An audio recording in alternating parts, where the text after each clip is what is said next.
First contact. The Grand Conclave Station hung in space like a massive jewel, its crystalline structures reflecting starlight in countless hues as it rotated slowly above the neutral planet Altaris. Within its many chambers, representatives from over 300 sentient species gathered for the quarterly galactic summit, their voices a cacophony of clicks, whistles, rumbles, and electronically translated speech. Captain Maya Rice stood at the entrance to Chamber 17, her Earth Commonwealth uniform stark against the ornate decorations. At 34, she carried herself with the confidence of someone who had seen far more than her years should allow. Her dark hair was pulled back in a regulation bun, and her olive-skinned face remained carefully neutral as she surveyed the room. "Captain Rice, your authorization has been confirmed," the station AI stated through her earpiece. "You may proceed to the Outer Rim delegation section." Maya nodded, though the AI couldn't see her gesture. "Thank you, station. Remind me of protocol again. Proceed to your assigned seating. Do not speak unless addressed directly by the Arbiter. Earth's observer status allows presence but limited participation." Observer status. Maya's mouth twitched in a suppressed smile. 3 years since Earth had revealed itself to the galactic community, and they were still treated like children at the adults' table. Not that humanity hadn't played that role perfectly, acting appropriately humble, appropriately grateful for the guidance of the elder species. If only they knew. The chamber was arranged in concentric semicircles, with the most powerful and ancient civilizations seated closest to the central podium. Earth's position in the outermost ring reflected their supposed infancy in interstellar politics.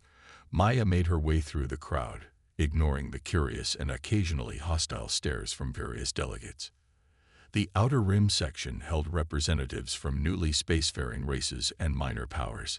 Maya spotted her assigned seat, positioned between a gelatinous Mern diplomat and an empty chair reserved for the Artaxian delegation. The Mern pulsed a greeting in bioluminescent patterns that her translator rendered as cautious welcome. "Greetings, representative of Earth," the Mern's translated voice whispered in her ear.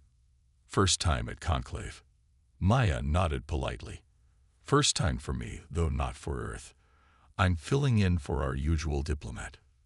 The Mern's body rippled in what Maya recognized as their version of understanding. The creature was about to respond when a shadow fell over them both. "This section is for civilized species only." The voice came from an Artaxian standing behind Maya's chair. Nearly 7 feet tall, with iridescent scales covering the humanoid form and 4 arms folded across an armored chest, the Artaxian cut an imposing figure. Maya recognized the distinctive crest markings of Zolar Vex, third subjugator of the Artaxian hegemony.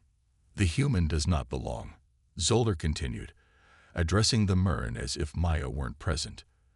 "Their kind has barely learned to leave their gravity well." Maya remained seated, her posture relaxed despite the tension building in her shoulders.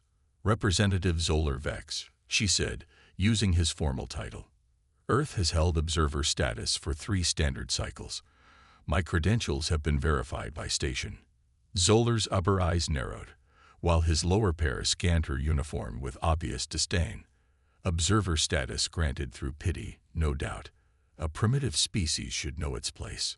Several nearby delegates had turned to watch the exchange.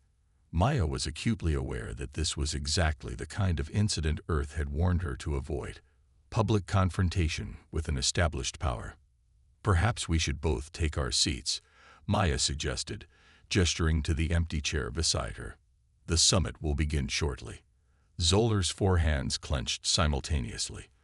"I will not sit beside a species that sends soldiers to diplomatic functions." One of his lower hands jabbed toward the military insignia on her collar. "Your kind cannot even pretend to be civilized."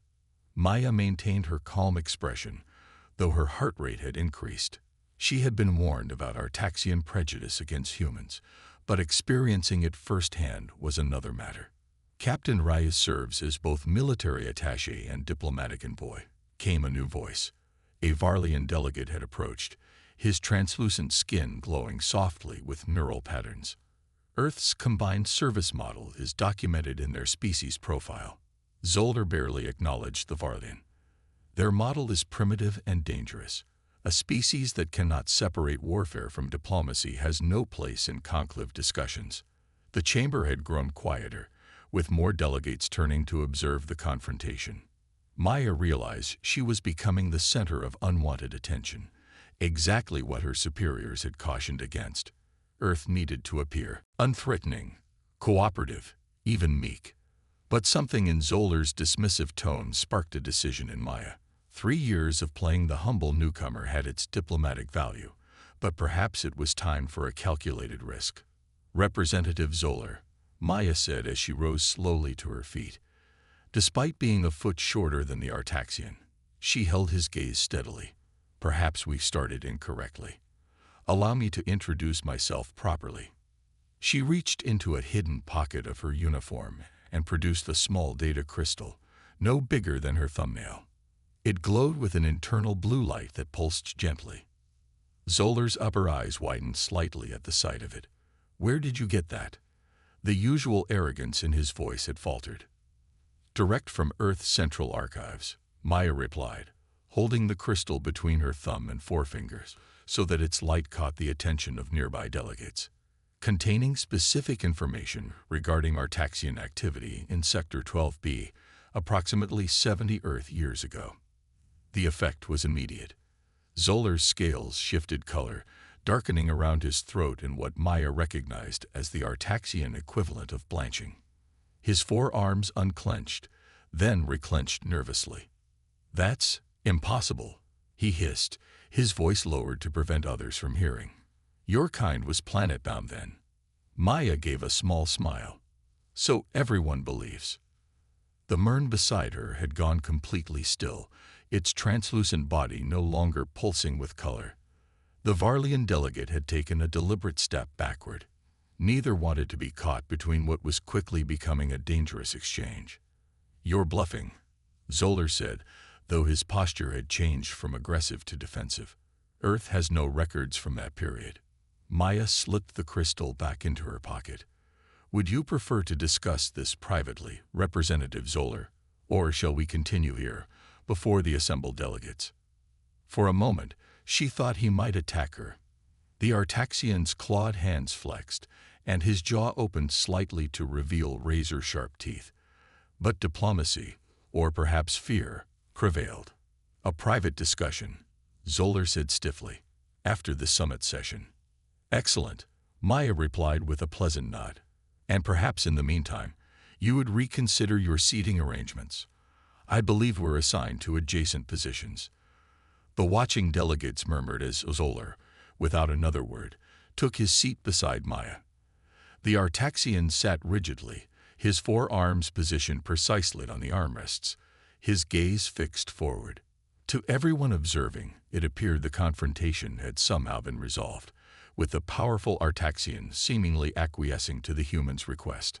As the summit arbiter took the central podium and began the formal proceedings, Maya felt Zoller lean slightly toward her. "Whatever you think you know," he whispered, his translator set to private mode. "Your primitive species is playing a dangerous game." Maya kept her eyes forward as she responded. "Not a game, Representative. A long-delayed conversation." "About what?" Zoller's voice was barely audible. Maya's expression remained pleasant, professional, but her words were steel. "About why humanity has been hiding its true capabilities for centuries, and why the Artaxians should be very, very concerned about that fact." The summit droned on, but Maya could feel the tension radiating from the Artaxian beside her. The data crystal in her pocket, and whatever secrets it contained, had accomplished what years of diplomatic overtures couldn't. It had made an Artaxian afraid of a human. And fear, Maya knew, was sometimes the foundation of respect. The truth uncovered. The summit session concluded after 6 hours of deliberation on interstellar trade routes and resource allocation rights. Maya had remained silent throughout, taking notes on her datapad while acutely aware of Zoller's tension beside her. The Artaxian had barely moved, his scales periodically shifting colors whenever Earth was mentioned in passing. As delegates filed out of the chamber, Zoller turned to Maya. Chamber 42C, 10 minutes. Without waiting for a response, he strode away, his tall form parting the crowd of departing representatives. Maya took her time gathering her materials, nodding politely to the Mern delegate who pulsed a cautious farewell. She tapped her communicator once the immediate area had cleared. Command, this is Reyes. First contact made with target species. Proceeding to Phase 2. Acknowledged, Captain, came the crisp response. Remember your parameters. Information only. No threats, no promises. Understood. Maya ended the communication and made her way through the station's gleaming corridors toward the private meeting chambers. Crew members and delegates moved aside respectfully. Humans were still a novelty on most interstellar stations. Chamber 42C was a small conference room designed for sensitive discussions. The walls contained quantum-dampening fields to prevent surveillance, and the furnishings were deliberately neutral to accommodate multiple species' physical needs. Zoller was already seated when she entered, his forearms arranged in what Maya recognized as a defensive posture. She took the seat across from him, placing the data crystal on the table between them. Explain, Zoller demanded without preamble. Maya studied him calmly. 72 Earth years ago, an Artaxian exploration vessel entered our solar system. According to official hegemony records, that vessel reported finding a primitive, pre-spacefaring civilization and departed without making contact. Zoller's eyes narrowed. That is the historical record. It is a lie, Maya said evenly. That vessel, the Vextrian, did not merely observe. It captured 3 human spacecraft, what we called space shuttles at the time, and took 27 humans for study. Impossible, Zoller hissed. Humans had no space presence then beyond their orbital satellite network. Maya activated her datapad and turned it toward Zoller. This is the Vextrian, she said, displaying an image of an unmistakably Artaxian vessel, photographed by a classified Earth orbital platform in 2053. And this, she swiped to a new image, is Commander Aldrich Vex, your ancestor, I believe, inspecting human prisoners. The image showed humans in antiquated spacesuits, surrounded by armed Artaxians. Zoller's scales paled as he recognized the distinctive crest markings of his family line on the lead Artaxian. This is fabricated, he said, but his voice lacked conviction. The Vextrian never returned to Artaxian space, Maya continued as if he hadn't spoken. Your records listed as lost with all hands, correct? A tragic navigational error, according to the official report. Zoller said nothing, his 4 hands now clenched tightly together. What actually happened, Maya said, tapping the data crystal, is that humans weren't quite as primitive as the Artaxians believed. The 27 captives included members of Earth's most elite military units. They overpowered the crew, commandeered the vessel, and learned to operate its systems. Humans of that era couldn't possibly adapt to alien technology, learn interstellar navigation, reverse engineer Artaxian systems. Maya smiled thinly. You've underestimated humans for a very long time, Representative Zoller. It's practically a tradition in your culture. Zoller's scales now rippled with dark patterns, anger, possibly fear.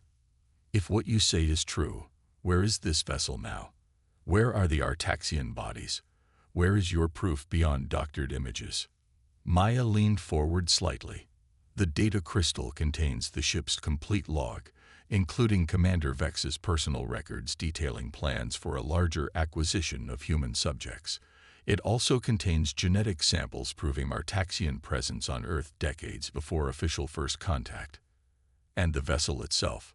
That, Maya said, is a more complicated story. She stood and walked to the room's viewing port, gazing out at the stars. When the humans took control of the Vextrian, they made a choice.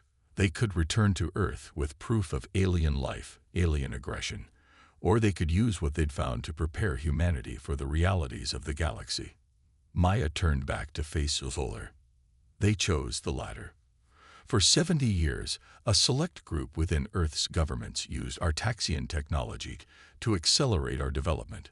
We learned about the Galactic Conclave, studied your species, your politics, your weaknesses. We built ships based on your designs, but improved them in ways your engineers never considered. Zoller stood abruptly, his imposing height forcing Maya to look up at him. You expect me to believe humans secretly developed advanced technology and hid it from the galaxy. That Earth's primitive status is a facade. Absurd. Is it? Maya asked quietly. Consider our rapid advancement since official first contact. 3 years, and we've already adapted technologies that took other species decades to implement. Doesn't that strike you as unusual? Your species is adaptable. That is known. We're more than adaptable, Maya said. We're survivors, and survivors prepare for threats.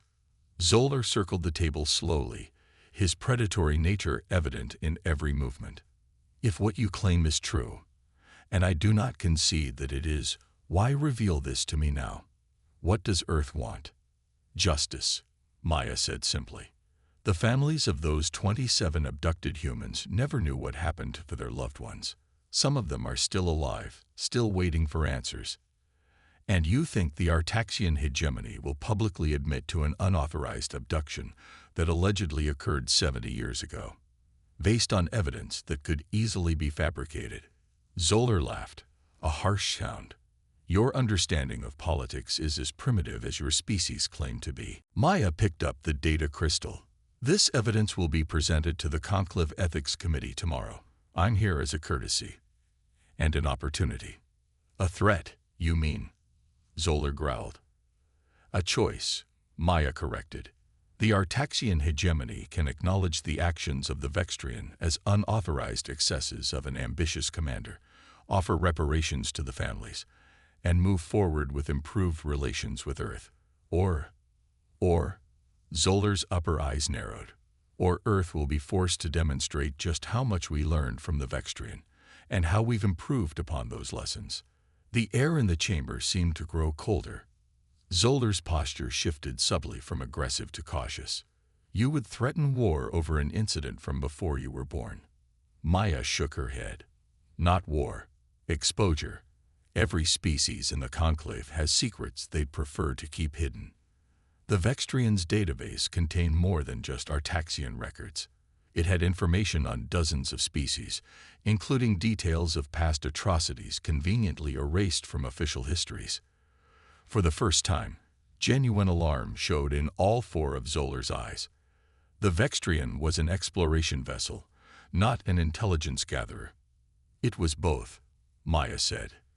And in the decades since humans took control of it, we've expanded its database considerably. Did you think Earth sent out only the diplomatic vessels we officially declared? That we explored only the regions we reported to the Conclave? Zoller sank slowly back into his seat. The implications are significant, Maya finished for him. Earth has been playing a very patient game, Representative Zoller. We entered galactic politics when we chose to, not when we were capable of it. How many ships? Zoller asked, his voice lower. How large is this hidden fleet you claim to possess? Maya smiled. That information isn't included in tomorrow's Ethics Committee presentation. But it could be, depending on how the Artaxian hegemony responds. Zoller's scales had settled into a muted pattern that Maya recognized as deep calculation. The Artaxian was reassessing everything he thought he knew about humans and their place in the galactic order. What do you want? He finally asked. As I said, justice and acknowledgement, a formal apology to the families, reparations for the descendants, and a binding agreement that no Artaxian vessel will ever again conduct unauthorized operations in Earth-controlled space. The hegemony will never admit to such actions without verification of your evidence. Maya tapped the data crystal. I'm authorized to provide a complete copy for your scientists to authenticate. They'll find the quantum signatures match Artaxian technology from that era precisely, because they are genuine. Zoller studied her with all 4 eyes. You were never a simple replacement diplomat, he stated. Who are you really, Captain Reyes? Maya's expression remained neutral, but something flickered in her eyes. My grandfather was Lieutenant Miguel Reyes, United States Marine Corps. He was one of the 27 humans taken aboard the Vextrian. Understanding dawned across Zolar's features, and he was among those who took control of the vessel. He led them, Maya said quietly, and when they decided to keep their discovery secret to protect Earth, he dedicated his life to preparing humanity for the day we would join the galactic community. He trained his daughter, my mother, to continue his work, and she trained me. Maya's composure slipped for just a moment, revealing the personal stake behind her professional demeanor. My grandfather died never knowing if he had done the right thing. Keeping such a secret from his own people, developing technologies and shadow programs, building ships that officially didn't exist, it weighed on him. And now you seek to vindicate his choices, Zolar observed. I seek to complete his mission, Maya corrected. Earth is ready to take its true place in the conclave, not as a novice species to be patronized, but as an equal with much to contribute, and much to reveal, for better or worse. Zolar was silent for a long moment, his ancestral pride warring with political pragmatism. Finally, he spoke. I must consult with the hegemony leadership. This revelation requires careful consideration. Maya nodded. You have until the ethics committee convenes tomorrow. After that, events will take their own course. She rose to leave, but Zolar's voice stopped her at the door. Captain Reyes, you should know that if you proceed with this, there are species in the conclave who will see humanity not as an equal, but as a threat that concealed its true nature. Some may call for sanctions, or worse. Maya looked back at him, her expression resolute. We're aware of the risks, Representative. We've had 70 years to prepare for them. As the door closed behind her, Zolar remained seated, staring at the space where the human had been. For generations, the Artaxian hegemony had dismissed humans as barely worth noticing, a young species stumbling into a galaxy of established powers. Now he faced the disturbing possibility that humans had not just entered the game late. They had been watching it unfold all along, learning the rules while remaining invisible. And now, they were ready to play. The implications were as vast as the stars visible through the chamber's viewport, and potentially just as dangerous. The challenge. The Grand Conclave Station never truly slept. While some sections dimmed their lights to accommodate species with circadian rhythms, the central corridors remained illuminated and busy at all hours. Maya strode through them purposefully, her uniform drawing curious glances from passing delegates. Her communicator vibrated against her wrist. She ducked into a quiet alcove before answering. Reyes. Captain, this is Admiral Chen. The voice was tight with concern. We've detected unusual activity around the Artaxian diplomatic vessel. Multiple transmissions to their homeworld, encrypted beyond our current breaking capabilities. Expected, Maya replied. Zolar is consulting his superiors. There's more. 3 additional Artaxian ships have altered course toward the Conclave Station, officially listed as ceremonial escort vessels, but our scans indicate weapons signatures consistent with military cruisers. Maya frowned. Time to arrival. 18 hours. Just after your scheduled ethics committee presentation. Convenient timing, Maya observed dryly. Status of our contingency. The Horizon is maintaining position in the outer system. Cloaked. Captain Okafor reports all systems ready. But Maya. Admiral Chen hesitated. High Command is concerned that we're accelerating the timeline. The original plan called for gradual disclosure over months, not a confrontation within days of your arrival. Maya leaned against the wall, suddenly feeling the weight of the decisions before her. The Artaxians forced our hand. If we back down now, we'd lose credibility before we even established it. Understood. But be careful. Some elements in the conclave may see our revelation as proof that we've been deceiving them, which, to be fair, we have. We've been protecting ourselves, Maya corrected. There's a difference. To us, perhaps. The Admiral's tone softened slightly. Your grandfather would be proud, Maya, but he'd also tell you to watch your six. Maya smiled faintly at the reference to Miguel Reyes's favorite warning. Always do, sir. Rise out. She continued toward her assigned quarters, thoughts racing. The Artaxian response was faster and more aggressive than anticipated, but not entirely surprising. Their culture placed enormous value on maintaining appearances of strength and control. As she rounded the corner toward the human diplomatic section, she noticed a figure waiting outside her door. Not Artaxian, but Varlian. It was the same delegate who had intervened during her confrontation with Zolar. Ambassador Tellus. Maya greeted him with a respectful nod. This is unexpected. The Varlian's translucent skin rippled with mural patterns that her translator couldn't interpret. Captain Reyes, I apologize for the unannounced visit, but I believe discretion was warranted. Maya gestured toward her door, which slid open at her approach. Please come in. The Varlian diplomatic quarters were sparse but comfortable, designed to accommodate various physiological needs. The Varlian declined a seat, remaining standing as Maya secured the door. I will be direct, Ambassador Tellus said. The conclave is buzzing with rumors about your exchange with Representative Zolar. Some say Earth has been concealing advanced technology. Others suggest humans have evidence of historical wrongdoings by elder species. Maya kept her expression neutral. Rumors often emerge from diplomatic tensions. Indeed, the Varlian's skin flickered with what Maya recognized as their equivalent of wry amusement. But these rumors coincide with unusual movements of Artaxian military vessels. As chair of the Ethics Committee scheduled to hear your presentation tomorrow, I find myself concerned. That was unexpected. Maya hadn't known Tellus chaired the committee, a significant advantage if he was sympathetic, a serious complication if not. The Varlian Consortium has maintained neutrality in many interspecies disputes, Tellus continued. We pride ourselves on objective assessment of evidence. However, we also recognize patterns. The Artaxians have a history of preemptive action when they feel threatened. Are you warning me, Ambassador? The Varlian's skin pulsed with affirmation. The 3 Artaxian vessels approaching the station have modified their official flight plan. They will now arrive 2 hours before your scheduled presentation, not after. Maya's training kept her face composed, but internally, she recalculated rapidly. I appreciate the information. May I ask why you're sharing it? Tellus moved closer, lowering his voice despite the room's privacy protections.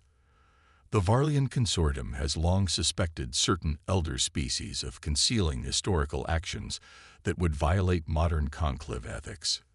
We have sympathies for younger species who may have been victims of such actions, including humans. Including many, Tellus said carefully. But humans interest us particularly. Your adaptation rate exceeds all predictive models. Some attribute this to your species' natural ingenuity. Others suspect external influences. Maya made a quick decision. Ambassador, would you be interested in previewing some of the material I plan to present tomorrow? The Varlian's skin brightened with interest. That would be highly irregular, but potentially justified given the circumstances. Maya removed the data crystal from her secure pocket and placed it on the room's central console. This contains evidence that Artaxian vessels contacted Earth 72 years ago, abducted humans for study, and subsequently disappeared when those humans managed to overpower their captors. Tellus's neural patterns flashed with surprise. You claim humans defeated Artaxian military personnel at a technological disadvantage. We're remarkably persistent when our survival is at stake, Maya said with a thin smile. The crystal also contains evidence that humans subsequently used Artaxian technology to advance our own development, while maintaining a facade of being pre-spacefaring until we chose to reveal ourselves. The Varlian was silent for a moment, processing. If authenticated, such evidence would cause significant disruption in conclave politics. Many species would question Earth's trustworthiness, while others might question why we felt the need to hide our capabilities in the first place. Maya countered. The Artaxians weren't the only species to visit Earth before official first contact. They were simply the only ones who left evidence behind. Tellus's skin rippled with what Maya's translator interpreted as deep concern. You have evidence of other visitations, sufficient to raise questions about several elder species' historical activities. The Varlian moved to the viewport, gazing out at the stars. Captain Rice, I must be frank. If you present this evidence tomorrow, the Artaxians will almost certainly challenge its authenticity. Under conclave law, they would be entitled to demand verification through traditional means. Traditional means, the right of contested truth, Tellus explained. An ancient protocol wherein disputed evidence may be subjected to a formal challenge. The challenger and the presented must participate in a series of trials designed to test the veracity of both parties. Maya frowned. A trial by combat. Not precisely, though physical confrontation may be one element. It is more a comprehensive test of character, knowledge, and conviction. The theory holds that falsehood cannot withstand such scrutiny. And if the Artaxians invoke this right, then you, as the evidence presenter, would be required to participate. Refusal would invalidate your claims automatically. Maya considered this new information carefully. Earth's intelligence on conclave protocols was extensive, but this particular tradition hadn't been highlighted in her briefings. What exactly would these trials entail? Tellus's neural patterns formed complex sequences her translator couldn't fully process. They vary by circumstance, but typically include three elements. Lostrin, a mental challenge testing knowledge of disputed facts. Kest 4, a physical trial demonstrating commitment to one's claims. And Mayareth, a moral examination revealing true intent. And the conclave accepts the outcome of these trials as definitive. It has for over 12,000 years, Tellus confirmed. Few invoke the right in modern times. The consequences of defeat are severe. Maya moved to her datapad, making quick notes. Ambassador, why are you telling me this? The Varlian's skin pulsed with what her translator rendered as resolute determination. The Varlian consortium believes truth serves all species, even when initially painful. If your evidence is genuine, it deserves fair consideration. If the Artaxians attempt to silence you through procedural means or intimidation, they undermine the very foundations of the conclave. Maya studied the ambassador carefully, and the consortium would support Earth's position. We would support the proper examination of evidence, Tellus clarified. Our neutrality remains intact, but we oppose attempts to suppress legitimate inquiry. Maya nodded slowly. I appreciate your candor, Ambassador, and your warning about the approaching Artaxian vessels. One final matter, Captain. The Varlian moved toward the door, but paused before reaching it. If the right is invoked, you should know that Zolar Vex is a 6-time champion of Artaxian martial contests. He was specifically chosen for this diplomatic mission because of his capabilities in both negotiation and alternative dispute resolution. They anticipated potential conflict, Maya surmised. They anticipated needing someone who could represent Artaxian interests through multiple means, Tellus corrected. I suggest you prepare accordingly. After the Varlian departed, Maya immediately contacted Admiral Chen. The timeline has accelerated, she reported after explaining Tellus's warning. We need the horizon ready to move within 10 hours, not 18. That's cutting it close, Maya, Chen replied, concern evident in his voice. And this right of contested truth, it wasn't in our intelligence briefings. It's an obscure tradition, rarely invoked, but it fits with Artaxian cultural preferences for decisive confrontation. Maya paced her quarters, mind racing through contingencies. Admiral, I need you to transmit a request to Earth Central. Priority Alpha. Specify. I need the ancestral archives unsealed. Full access to the Vextrian combat records. There was a moment of silence on the channel. Maya, those are sealed by Security Council directive. Even I don't have clearance to access them. My grandfather created those records, Maya said firmly. If I'm going to face an Artaxian champion in a physical trial, I need to know exactly how 27 humans managed to defeat an entire ship of them 70 years ago. The Admiral sighed. I'll transmit the request, but don't expect miracles. Not looking for miracles, sir, just looking for an edge. After ending the communication, Maya removed her uniform jacket and moved to the center of her quarters. She began a series of precise movements, the combat forms she had practiced since childhood, passed down from her grandfather's training. Nihil Rise had developed a hybrid fighting system after his experiences on the Vextrian, combining traditional Earth martial arts with techniques effective against Artaxian physiology. He had taught these methods to a select group of Earth's military elite, who passed them on to their most promising students. Maya had learned them from her mother.